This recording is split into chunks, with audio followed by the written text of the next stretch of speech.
श्रोते हो नमस्कार. स्टोरीटेल कट्ट्यावर मी संतोष देशपांडे आपलं सर्वांचं मनापासून स्वागत करतो. दिवाळी सुरू आहे होय, म्हणजे हा एपिसोड ऐकत असताना दिवाळी तुमची सुरू असणार आहे याची मला खात्री आहे. कारण दिवाळी केवळ काही दिवसांची नसते, ती आपल्या आयुष्यात तेज घेऊन आलेली असते आणि त्या तेजाची संगत आपल्याला कायम आपल्यासोबत असते. आणि म्हणूनच दिवाळी तुमच्या आयुष्यात आलेली आहे आणि ती चालू आहे याची मला खात्री आहे. म्हणूनच हा एपिसोड देखील दिवाळी स्पेशल म्हणून आज आपण घेत आहोत. आणि यासाठी मी गप्पा मारणार आहे प्रसिद्ध गायक अवधूतजी गांधी यांच्याशी.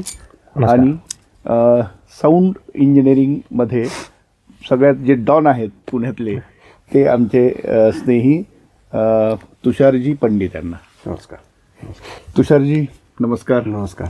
अवधूतजी नमस्कार. नमस्कार. रामकृष्ण. खरं तर हे तुम्ही इतके मोठे आहात, तुमचं या क्षेत्रातलं नाव इतकं मोठं आहे, तरी तुमच्यासोबत बसण्याची संधी आज मला मिळते आहे या गप्पांच्या निमित्ताने. अदरवाईज माझं इथे स्थान नाही याची मला पूर्ण कल्पना आहे. पण आपण श्रोत्यांना पुढं ना एक सृजनाचा प्रवास कसा घडतो याची थोडीशी उलगड करून द्यावी या निमित्ताने असं मला वाटतं. म्हणून पहिला प्रश्न म्हणजे एक गायक आहेत आणि गायकाचा आवाज आपल्यापर्यंत जे पोहोचवत आहेत असे द ग्रेट साऊंड इंजिनियर आपल्यासोबत आहेत, जे स्वतः मुळात कलाकार देखील आहेत, जादूगार देखील आहेत. ते सगळं आपण ऐकूया त्यांच्याकडनं. अवधूतजी, मला सगळ्यात आधी तुमचा थोडासा प्रवास जाणून घ्यायचा आहे, कारण तुम्ही अतिशय लोकप्रिय पार्श्वगायक आहात. त्याचबरोबर एक उत्तम शास्त्रीय गायनही तुम्ही करता. त्याचबरोबर भारूड असेल, लोकसंगीत असेल, यात तुमचा एक वेगळा प्रभाव आहे. पण मूळ अवधूत गांधी हे काय आहेत कलाकार म्हणून, हे तुमच्याकडनंच थोडंसं आधी आज तुम्ही सांगावं. सर्वप्रथम सर्व प्रेक्षकांना दीपावलीच्या हार्दिक शुभेच्छा. खरं तर मी म्हणजे कलाकार म्हणण्या इतका मोठा वगैरे नाही आहे, कारण माझ्या आयुष्यात जे काय आहे ती सर्व माऊलींची कृपा आहे आणि श्री सद्गुरू नरसिंह सरस्वती स्वामी महाराजांची कृपा आहे. आळंदीला आमचं ज्ञानेश्वर महाराजांच्या वंशपरंपरागत पुजारी घराण्यात आणि श्री सद्गुरू नरसिंह सरस्वती स्वामी महाराजांच्या वंशपरंपरागत पुजारी घराण्यात जन्म झाला. हे माझं पहिलं मोठं भाग्य की अशा कुळामध्ये जन्म मिळाला. माऊलींच्या आजोळघरची परंपरा आमच्याकडं आहे, ती सेवा आहे गेले अनेक वर्ष. आणि आळंदी म्हटलं की आपल्या डोळ्यासमोर सगळं वारकरी संप्रदायाचं वैभव उभं राहतं. त्या वातावरणात लहानाचा मोठा झालो. लहानपणापासून कानावरती संगीत पडत आलं. वारकरी संगीत असेल, वेगवेगळ्या प्रकारचं. मठामध्ये आमच्याकडं नारदीय कीर्तनं व्हायची. रामचंद्र बुवा कराडकर जे नंतर शंकराचार्य होते, त्यांची नारदीय कीर्तनं लहानपणी कानावर पडली. आणि माझी आई मला अगदी लहान बाळ असताना मठामध्ये महाराजांच्या संजीवन समाधीच्या समोर मांडीवर घेऊन दत्ताची भजनं, करुणा त्रिपदी वगैरे म्हणायचे. तिथून तो संस्कार झाला. आणि खूप चांगलं ऐकणं हे एक प्रकारचं शिक्षण असतं. बरोबर. चांगलं संगीत वेगवेगळं मला. आणि माझ्या भाग्याने मला वारकरी परंपरेतलं, नारदीय परंपरेतलं, शाहिरी परंपरेतलं, लोकसंगीत परंपरेतली जी मोठी मोठी नावं आहेत त्यांचा सहवास, त्यांचे आशीर्वाद आणि त्यांच्यासोबत काम करायला मिळालं. त्यांच्या आणि ते जे काही संस्कार आपण म्हणतो ना की बाळकडू, अशा पद्धतीने ते मिळालं. सुरुवातीला माझी सुरुवात आधी मी गाऊ शकतो असं म्हणजे वाटायच्या आधी मी तबला वाजवायला लागलो. आणि मग वारकरी संप्रदायामध्ये ज्यांना अगदी ऋषितुल्य स्थान आहे असे मृदंग महर्षी वैकुंठवासी गुरुवर बाबूरावजी डवरी गुरुजी यांच्याकडं माझं पखवाजाचं शिक्षण सुरुवातीचं काही काळ घेतलं. आणि त्या उन्हाळ वयात होतो, लहान वयात.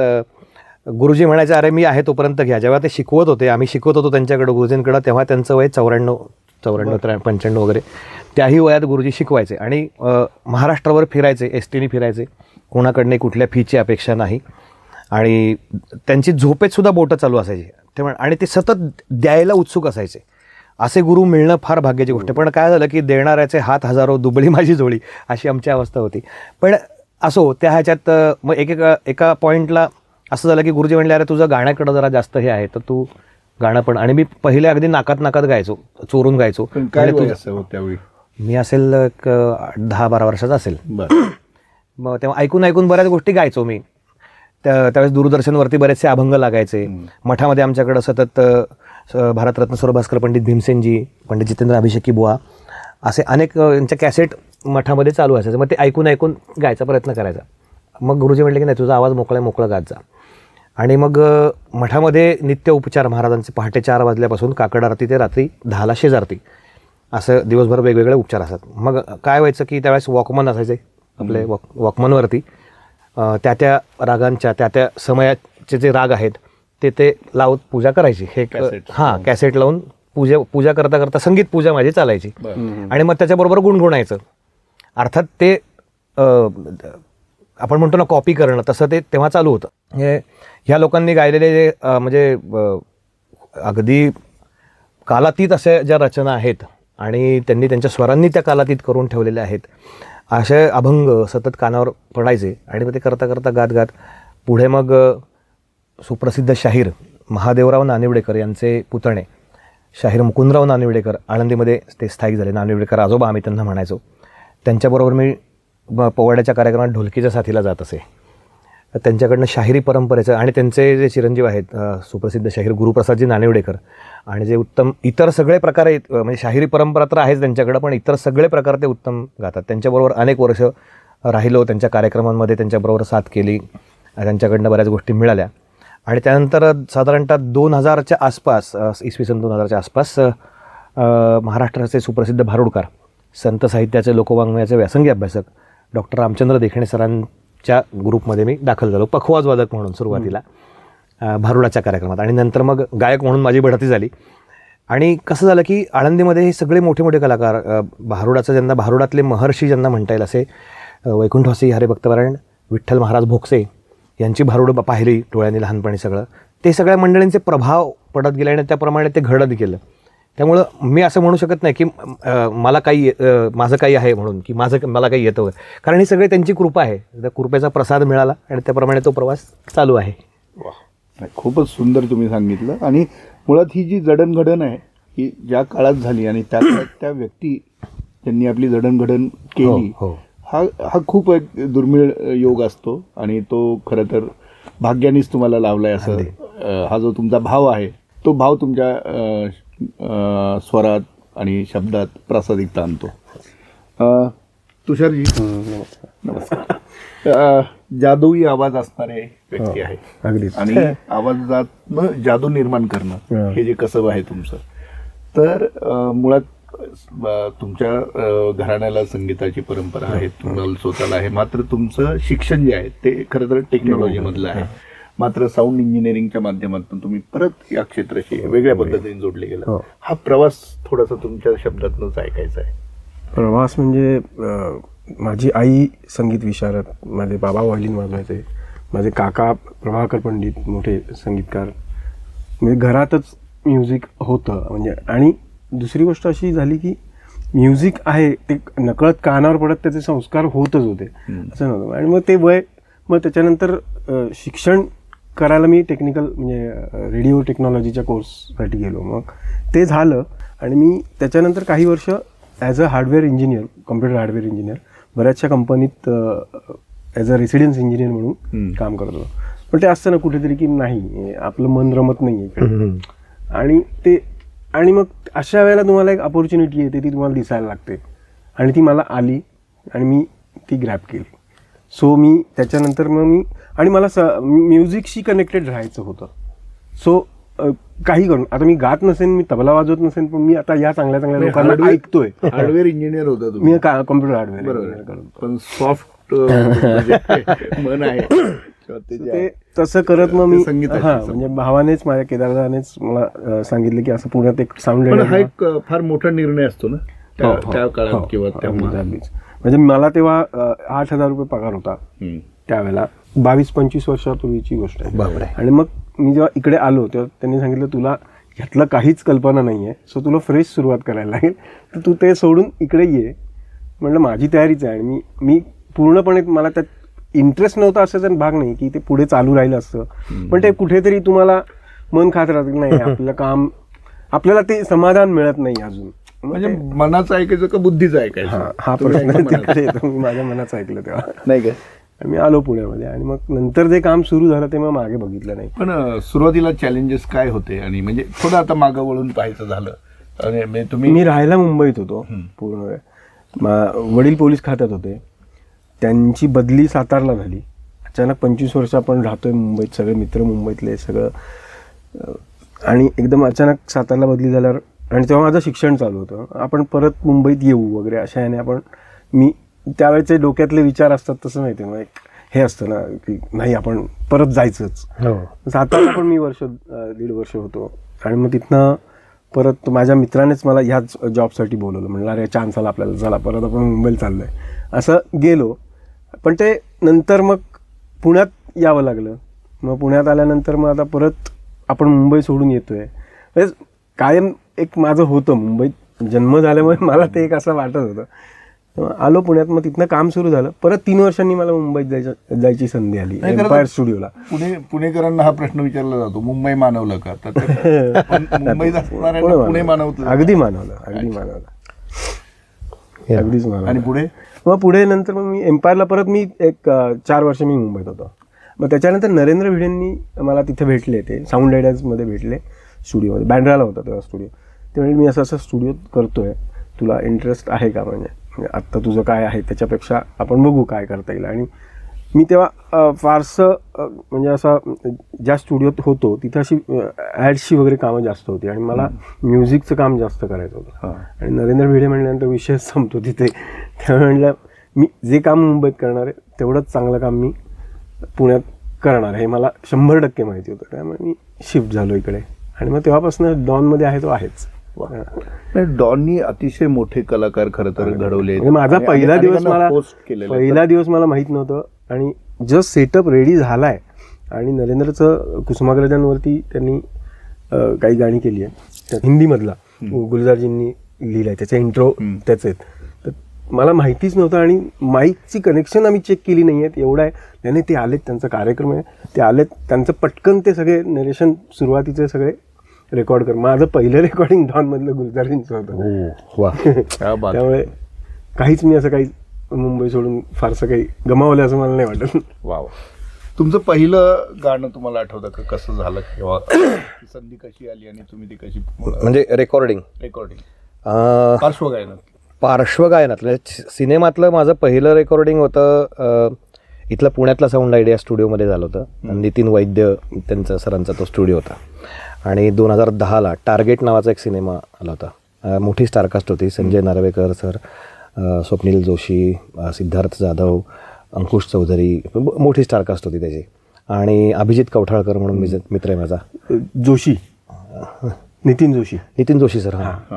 नितीन जोशी सर त्याचे आणि पुण्यातले नावाजलेले साऊंड इंजिनियर, ते पण खूप सिनियर आणि खूप माझे गुरु, कमाल फोटोग्राफर. म्हणजे साऊंड इंजिनियर तर आहेतच पण ते कमाल फोटोग्राफर आहेत. आणि त्यांना साऊंड इंजिनियर नुसते साऊंड इंजिनियर नसतात, हो फ्रस्ट्रेटेड कलाकार असतात. पण मग मला आठवतं तर आता माझं, तुम्ही परंपरा आणि हे सगळं ऐकलं, पण माझं जे सिनेमातलं पहिलं गाणं ते गायला मी हार्ड रॉक मराठीमधलं टार्गेट सिनेमात, जे की लिहिलं होतं विजय पटवर्धन, अभिनेता विजय पटवर्धन दादाने. आणि त्याच्यातलं त्या सिनेमातलं अजून एक गाणं होतं, ते ड्युएट होतं. रमा कुलकर्णी म्हणून पुण्यातली गायिका, सुप्रसिद्ध गायिका, आमच्या दोघांचं ड्युएट होतं. ते पण वेस्टर्न स्टाईलचंच होतं. ते वलय मुळगुंद, आपला सुप्रसिद्ध कवी, आपला आज त्यांनी बाई पण भारी देवाची वगैरे गाणी दिली त्याला, तो माझा चांगला मित्र आहे, तर त्यांनी ती गाणी दिली होतं. तर हे 2 गाणी रेकॉर्ड झाले. आणि त्या चित्रपटात गीतकार म्हणून पण माझं, म्हणजे गायक आणि गीतकार असं पदार्पण झालं. त्या चित्रपटात एक गोंधळ मी लिहिला होता. तर तो आणि आपल्या महाराष्ट्राचे सुप्रसिद्ध लोककलाकार, आमच्या सर्व लोककलाकारांचे आदर्श असणारे आणि काय म्हणता येईल त्यांना, खूप एका मोठ्या परंपरेत त्यांचा जन्म आहे, आनंददादा शिंदे. तर आनंददादांनी ते गाणं गोंधळ तो गायला होता. अशी माझी एंट्री वेगळ्या याच्यात झाली. आणि माझ्या आयुष्यातलं पहिलं रेकॉर्डिंग जर म्हणाल की माईकसमोर उभं राहून रेकॉर्ड केलेलं पहिलं गाणं, तर राजस्थानमध्ये बडमाता देवी म्हणून मोठं स्थान आहे, देवीचं स्थान आहे. भडाण्याला ते स्थान आहे, भडाणा त्या भागात. तर आपल्याकडे जी सगळी लोढा कंपनी आहेत, लोढा आडनाचे, त्यांची ती कुलदेवता आहे. तर शेखर साळवी नावाचे मुंबईचे एक संगीतकार, त्यांचा तो एक अल्बम होता पूर्ण. तर त्यातली तर पूर्ण अल्बममधली गाणी सगळी पहिल्यांदा माझं देवीच्या गाण्याने सुरुवात झाली, पहिलं रेकॉर्डिंग. आता साल नक्की आठवत नाही मला, पण खूप किंवा एक 25-1 वर्ष जास्त कदाचित झाले असतील त्याला. आळंदीच्या जवळ आमच्या चरोली म्हणून गाव आहे, तिथे माझा काका, 3 नंबरचे काका माझे फिलिप्समध्ये कामाला होते, फिलिप्स कंपनीमध्ये. तर त्यांचे मित्र ज्ञानेश्वर तापकीर, त्यांनी सुरुवातीला साऊंड सिस्टीम घेतली छोटीशी, आणि मग ते कार्यक्रमांना साऊंड असं करता करता त्यांनी घरात एक छोटा स्टुडिओ केला आणि हळूहळू त्याचा मोठा स्टुडिओ केला. गुरुवाणी नावाचा त्यांचा स्टुडिओ आहे आळंदीला, त्यांना थोरल्या पादुकांच्या बाजूला ताजने मळ्यामध्ये. तर तिथं ते माझं पहिलं रेकॉर्डिंग, पहिला अल्बम तो देवीच्या याने झाला.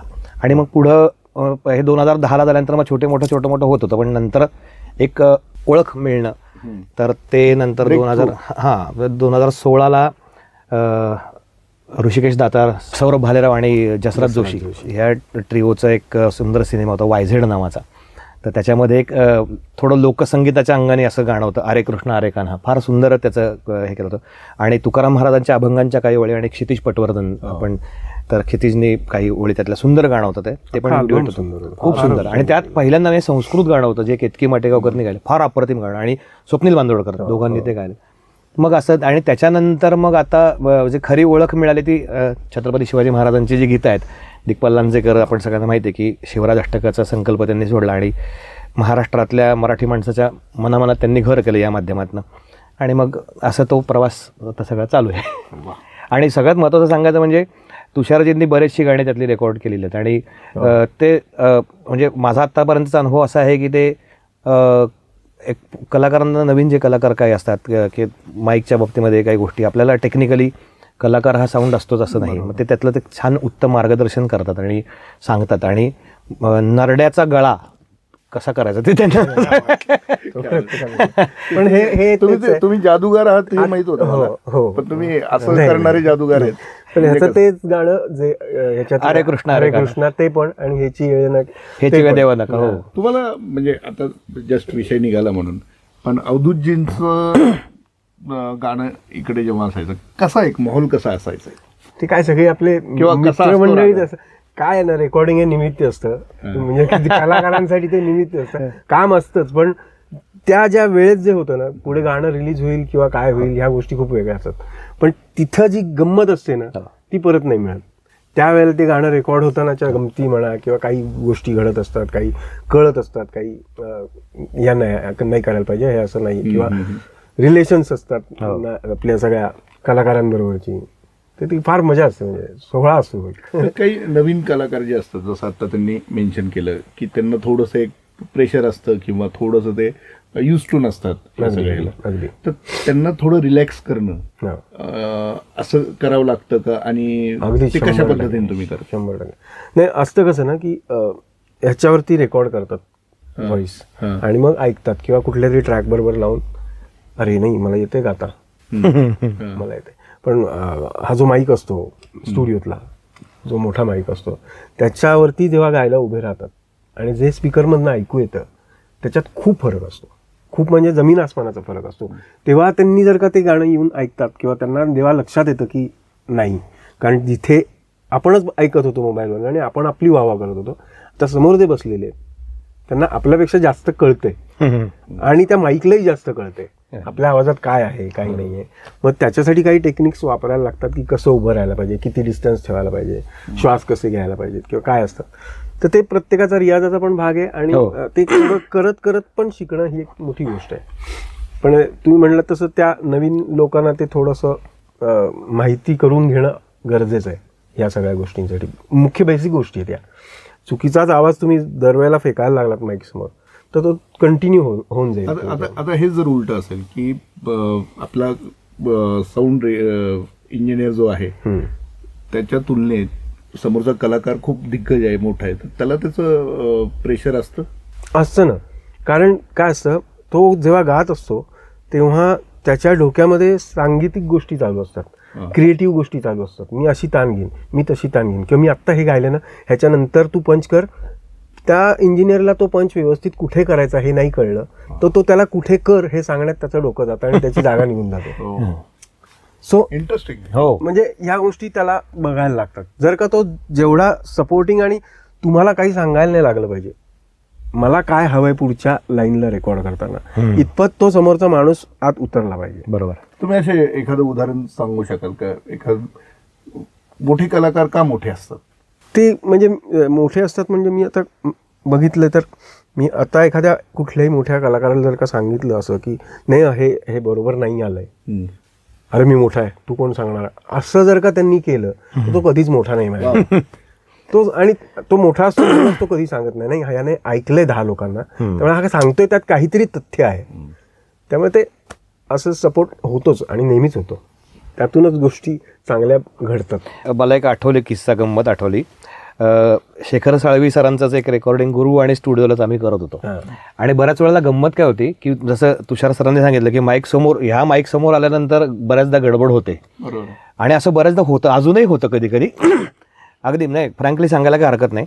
एक असं शिवाजी महाराजांचं छोटंसं गाणं होतं, मला वाटतं गणपती मंडळासाठीचं ते गाणं होतं.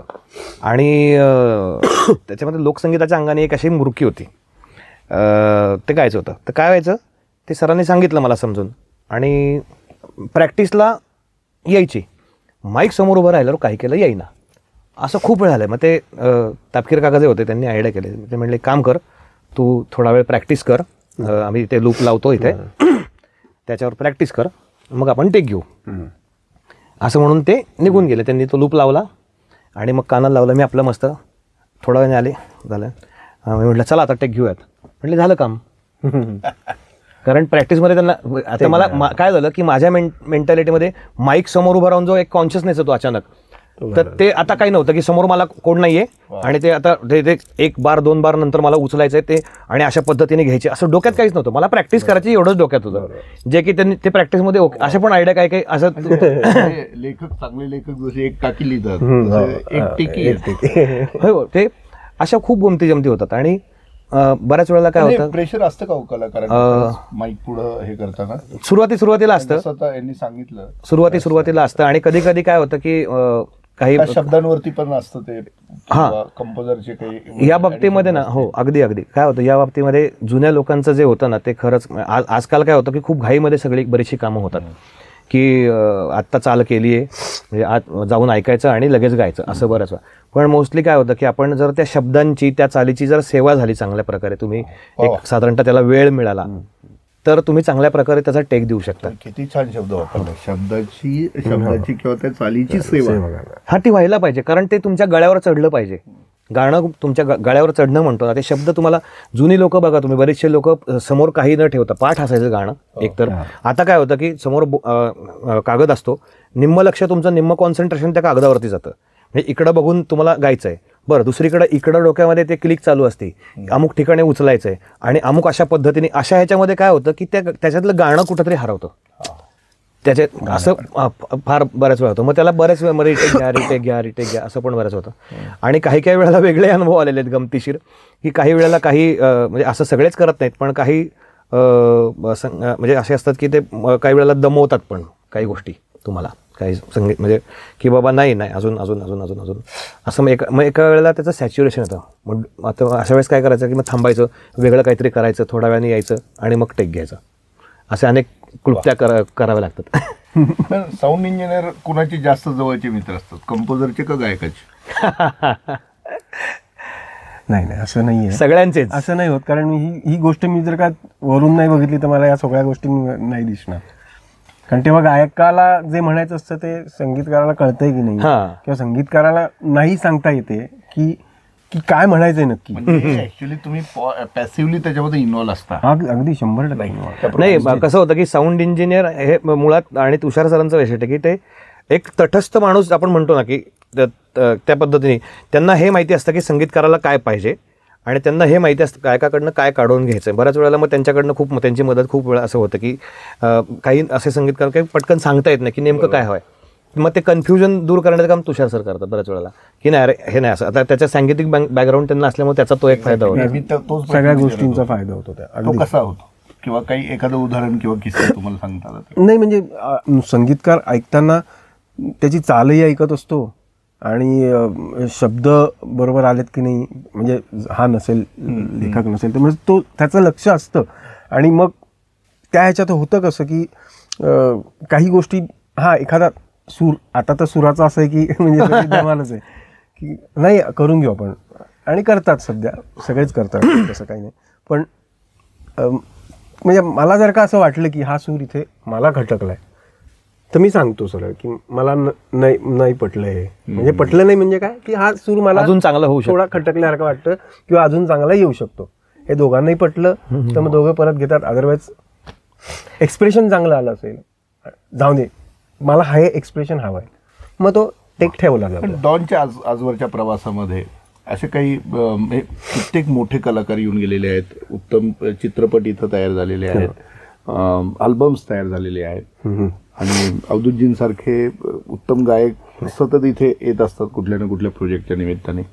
या सगळ्या प्रवासात तुम्हाला म्हणजे ॲज अ तुषार सगळ्यात मोठा टर्निंग पॉईंट म्हणा किंवा एक वेगळा आनंद देणारा क्षण कुठला आठवतोय किंवा सांगावं असं वाटतं आजवरच्या प्रवासात? साक्षात लताबाईंचं दर्शन झालं तो माझ्यासाठी सगळ्यात मोठा क्षण होता आयुष्यातला. म्हणजे मी असिस्टंट होतो तेव्हा, पण काही का असे ना ज्या स्टुडिओत काम करतोय त्यात त्यांचा माईक लावण्यापासून तेवढं एक दिवस का होईना करता आलं, त्याच्याशिवाय आणखीन काय क्या बात.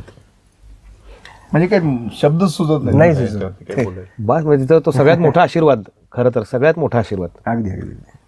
आणि अवधूतजी कलाकाराच्या दृष्टीने, गायकाच्या दृष्टीने मेनली असा कुठला भाग्याचा क्षण असतो खरोखर, म्हणजे एक आत्मसाक्षात्कार म्हणा किंवा एक वा यासाठी मी कृतकृत्य झालो असं जे एक भाव येतो मला, तो काय असतो? एक काय असतं की चांगली रचना, चांगले शब्द, चांगलं संगीत हे गायला मिळालं आणि संगीतकार जो आहे त्याच्या मनातलं जे काही त्याला जे हवं आहे ते जर आपल्याला देता आलं तर त्याच्यासारखा आनंद नसतो. आणि मुळात काय माहिती आहे का की म्हणजे जर तुम्ही ऑब्झर्व केलं असेल की पूर्वीचे संगीतकार, इव्हन आत्ताचे संगीतकार जेव्हा एखादी चाल बनवत असतो तेव्हा त्याच्या डोक्यात तो गायक गात असतो की बाबा मला हे गाणं सोनू निगमजींच्या आवाजात रेकॉर्ड करायचं आहे, तर ती चाल होताना त्यांच्या ज्या आवाजातली वैशिष्ट्ये, त्यांच्या गायकीतली वैशिष्ट्ये त्या चालीमध्ये उतरतात संगीतकाराकडनं. आणि ते म्हणजे हा माझा स्वतःच अनुभव आहे वैयक्तिक. म्हणजे तुम्ही त्यांच्या आवाजात ते गाणं ऐकता आणि मग त्या पद्धतीने ती चाल होत जाते, ते संगीत त्या पद्धतीने ते तयार होतं. आणि मग समोरच्या माणसाला ते काय त्याच्याच शैलीमध्ये त्या असतं ते सोपं. पण काही वेळेला उलटं पण होतं की ते तुमच्या जॉनरचं गाणं नसतं. मला इथं डॉनमध्येच माझा आठवण आहे माझी ती, वारी चुकायचे नाही हे गाणं, जे फेसबुक दिंडी, व्हर्च्युअल दिंडी, देहूतले सगळे तुकाराम महाराजांचे वंशज असतात सगळे मंडळी. तर आनंद ओक दादा नाशिकचे संगीतकार, त्यांनी ते संगीतबद्ध केलं होतं. आणि मला वाटतं क्षितिज पटवर्धननीच ते लिहिलेलं गाणं, फार अप्रतिम गाणं. ते आता गेली जसं ते गाणं रिलीज झालं तसं दरवर्षी वारी आली की ते अनेक रील्सला ते गाणं असतं. तर त्याचा एक अगदी सॉफ्ट वेगळ्या पद्धतीचा आवाज त्याला लावायचा, त्यातला भाव. आणि कोरोनामुळे वारी झाली नव्हती, त्या अनुषंगाने त्या पार्श्वभूमीवरती ते सगळं गाणं होतं. आणि तुषार सरच होते रेकॉर्डिंगला. आणि तो बाबा अरे हे खूप वेगळं आहे, मग ते चॅलेंजिंग वाटतं. आणि पण ते जेव्हा ते आपल्याकडनं चांगलं होतं ना की नाही, आणि आजही मला स्वतःलाच ते गाणं ऐकताना असं वाटतं की अरे यार ही माऊलींची कृपा आहे. आणि किती खरंच कृपा असते. म्हणजे मला ते आठवतं, म्हणजे तुम्ही कैवल्यवारी अल्बम मध्ये सुद्धा काय सुंदर ते, मला वाटतं पहिली किंवा दुसरी रचना आहे जगद्गुरु तुकाराम महाराजांचं, ज्यांनी शिष्यत्व पत्करलं, अनगड शहा बाबा, की जे भिक्षा मागायला गेले आणि जगद्गुरु तुकाराम महाराजांच्या घरी भिक्षा मागायला गेले. बराच मोठा कथाभाग येतो, पण थोडक्यात म्हणजे त्यांनी एक चिमूटभर त्यांच्या घरातनं चिमूटभर भिक्षा त्यांचा जो वाडगा होता तो कधीच भरायचा नाही, असं त्याचं वैशिष्ट्य होतं. ते तिथं गेल्या चिमूटभर फक्त त्यात हे टाकलं तर ते भरून गेला. आणि मग त्यांनी शिष्यत्व पत्करलं. आजही तुकाराम महाराजांची पालखी अनगडशहा बाबा दर्ग्यापाशी आल्यानंतर तिथे दर्ग्याकडनं आरती होते तुकाराम महाराज. हे एक समतेचं प्रतीक आहे. आणि त्या पार्श्वभूमीवरचं एक सुंदर गाणं ते वर्षाबाईंनी लिहिलेलं. आणि आमच्या आळंदीकरांचं भूषण असणार आहे, महाराष्ट्राचं भूषण असणार आहे हरिभक्तपरायण कल्याण गुरुजी, गायकवाड गुरुजी, भजन सम्राट आपण त्यांना म्हणतो. त्यांनी ते संगीतबद्ध केलं होतं आणि कमलेश दादांनी त्याचं संगीत सगळं अरेंज केलं होतं.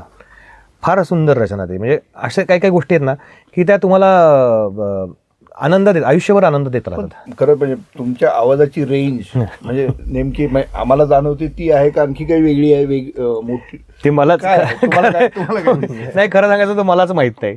कारण मी म्हणतो, मी कायम सांगतो की माझ्या सगळ्या तारा, सगळे जे काय आहे ते सगळं ते माऊलींच्या ताब्यात आहे. ते कुठल्या रेंजला पोचवायचं आणि कसं पोचवायचं ते बघतात. मी पूर्णपणे आयुष्यभर म्हणजे काय म्हणतात त्याला समर्पित झालेलं आहे, सरेंडर झालेलं आहे की बस आपलं कारण ती अनुभूती, ती प्रचिती त्यांनी दिलेली आहे वारंवार. आणि आपलं काय असतं माहिती आहे का की माणूस म्हणून जन्माला आल्यानंतर आपल्या हातून या गोष्टी घडाव्या की ज्याच्यातून समाजात चांगल्या गोष्टींसाठी आपलं नाव निघावं आणि त्या गोष्टी करायला मिळणं काही जन्माचं पुण्य लागतं. आणि मला असं वाटतं की हे माझ्या आई वडिलांचे आशीर्वाद, परंपरेचा आशीर्वाद आणि काहीतरी पूर्वजन्मीचे पुण्य आहे. तुषार सर, अनेकांना मोठं व्हायचं असतं, मोठा कलाकार व्हायचं असतं किंवा या क्षेत्रात येऊन म्हणजे त्याला जसं मगाशी तुम्ही म्हणालात की थोडक्यात आपला आवाज चांगला आहे असं जस्ट वाटणं आणि इथं प्रत्यक्षात येणं यात फरक आहे. तर हे जे नवीन पिढी आता आहे त्याच्यात आणि आधीची यशस्वी पिढी ज्याला आपण म्हणू यांच्यातले फरक तुम्हाला मुख्यत्वे काय दिसत आहेत आणि त्या अनुषंगाने नव्याने इकडे येऊ पाहणारे या क्षेत्रात स्वतःला आजमावू इच्छिणाऱ्या लोकांना मुलांना तुम्ही काय सांगाल? म्हणजे मला हा फरक नाही, म्हणजे एखाद्या कलाकारांमध्ये कुठल्याही कलाकारांमध्ये आम्हाला फरक नाही जाणवत, पण टेक्नॉलॉजीमध्ये फरक पडला आहे. ठीक आहे, जी म्हणजे जे कलाकार डाऊन टू अर्थ आहेत, ज्यांना शिकायची इच्छा आहे ते कालही होते आणि आजही आहे. त्यामुळे कलाकारांमध्ये फरक नाही पडणार. जो माणूस खरोखर ज्याला इच्छा आहे, इथं ग्लॅमर दिसतंय, अरे वा, अरे आज गायकाला ह्याच्यावर फोटो काढू आपण, उद्या अरे ही गायिका येऊन ह्याच्यावर फोटो काढू.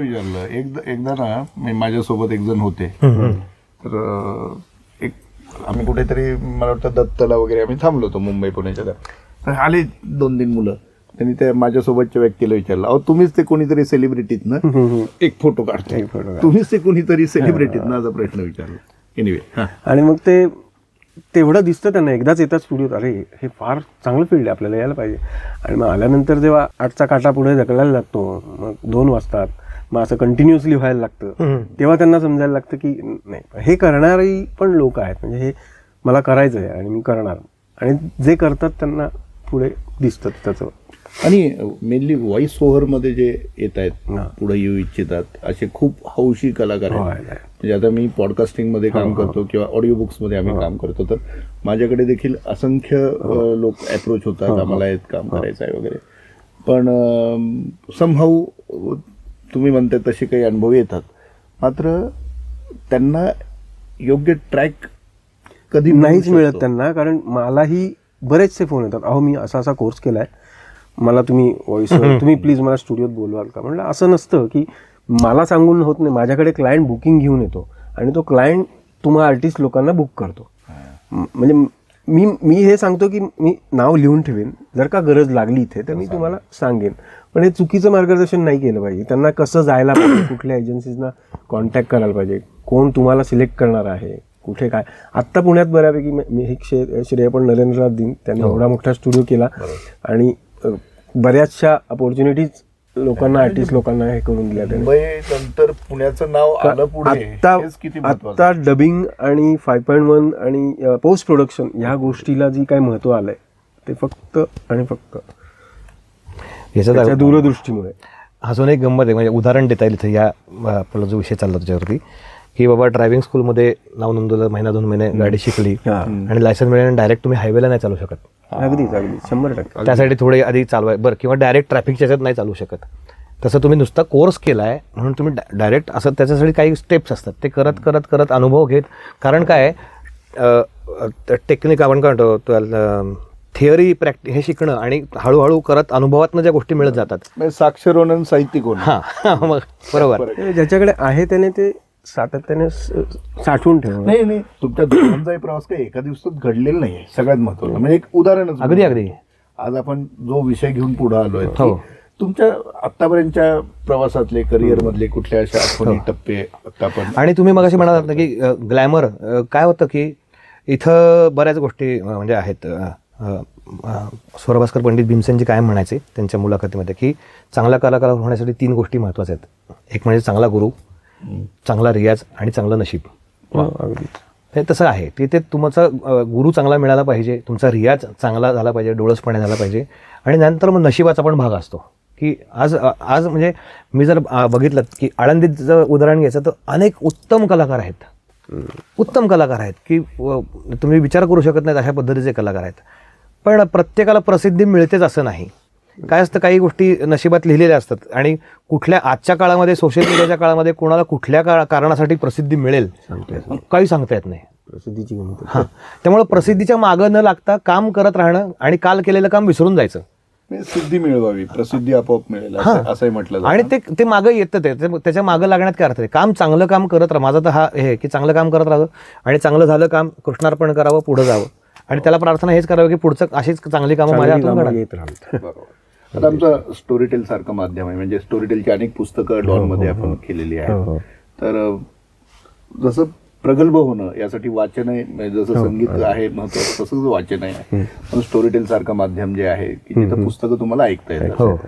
आणि हा मागच्या 5 वर्षातला जो ट्रेंड सेट झालेला आहे, म्हणजे आपण डेफिनेटली ट्रेंड सेटर आहोत पुस्तक ऐकणं. तर हा ट्रेंड कसा तुम्ही पाहताय त्याच्याकडे? आतापर्यंत तुमच्याकडे जे काही रेकॉर्डिंग झाले आणि ते वाढत चाललेले आहेत. नाही, ही खूपच चांगली गोष्ट आहे.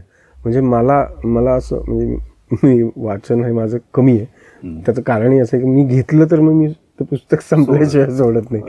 आणि हे आता असं आहे की तुम्ही कधीही, म्हणजे आता असं मी पहिल्यांदा वाचलं नव्हतं, मी ते ऐकलंय कॅसेटवरती भरपूर वेळा. आणि ते इतकी पारायणं झाली आहेत त्याची की आता ते तसंच आता हे जे काही आपण ऐकतो की नाही मला हे पुस्तक वाचायचं आहे, रात्री आता 11, 11:30 नंतर घरी गेल्यानंतर आपण पुस्तक काढून बसणार आणि मग पण हे कानाला लावलं वाचता वाचता. आणि आपण शब्दांशी, भाषेशी, विषयाशी, पुस्तकाशी, साहित्याशी, संस्कृतीशी कनेक्ट राहतो. ह्याच्यामध्ये एक गंमत सांगता येईल की पुलंचा, म्हणजे पूर्वीच्या कॅसेटच्या जमान्यामध्ये पुलंच्या ज्या कथा होत्या ते त्यांच्याच आवाजात रेकॉर्ड झालं. आपलं भाग्य आहे आज.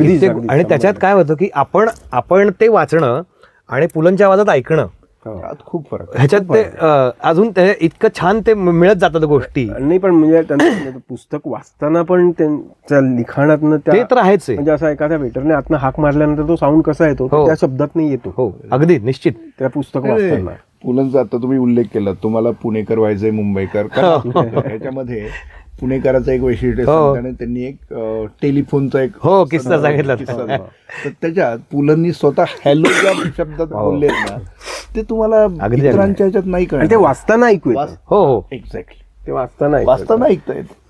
पण नाही, हा निश्चित स्टोरी टेलचा निश्चित या उपक्रमाचं नक्कीच हे केलं पाहिजे. आजकाल वाचन तसंच ओव्हरऑल या मोबाईलमुळे याच्यामुळे कमी आणि या सगळ्या गोष्टी, वेळ आणि सगळ्या गोष्टी, वेळ पण आहे ते, पण मुळातच तशी पुस्तकं घेऊन वाचण्याची फार, म्हणजे आजच्या मुलांमध्ये आपल्यापर्यंत ठीक होतं, आपण आपल्या ह्याच्यात सगळं आल्यामुळे ते पुढं ते चांगलं दर्जेदार वाङ्मय की ज्याच्यामुळे जसं आपण आपल्या आतापर्यंत घडत आलो, आपल्या खूप चांगलं आपण रेडिओ ऐकून वाङ्मय, 100% चांगल्या कविता, चांगल्या कथा आपल्या जसं आपण वाचल्या, कानांवरती जे संस्कार झाले तर ते मनात रेंगाळत राहिले, हृदयात आले आणि त्यामुळे आज आपण घडलो. संत वाङ्मय अर्थात ह्या परंपरेत, अगदी मौखिक परंपरेत. हो.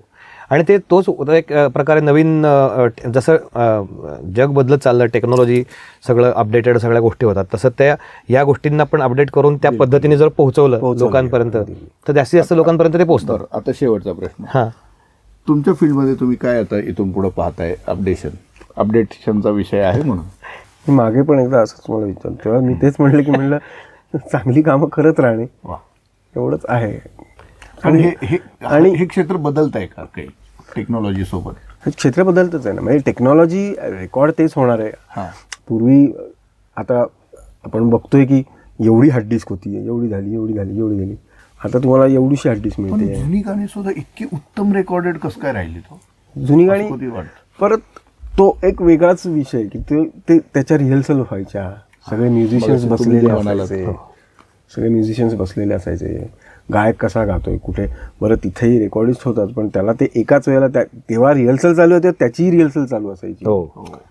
आणि सगळेजण एकत्र वाजवतानाचा साऊंड वेगळा, आता सगळे वेगवेगळे येतात आणि तो साऊंड तसा करायला लागतो. आणि तेव्हा मारा पण नव्हता ना एवढा गोष्टींचा. आता तुम्हाला दिवसाला किती गाणी रिलीज होत असतील याचा पण आपल्याला अंदाज नाही आहे. बिलकुल.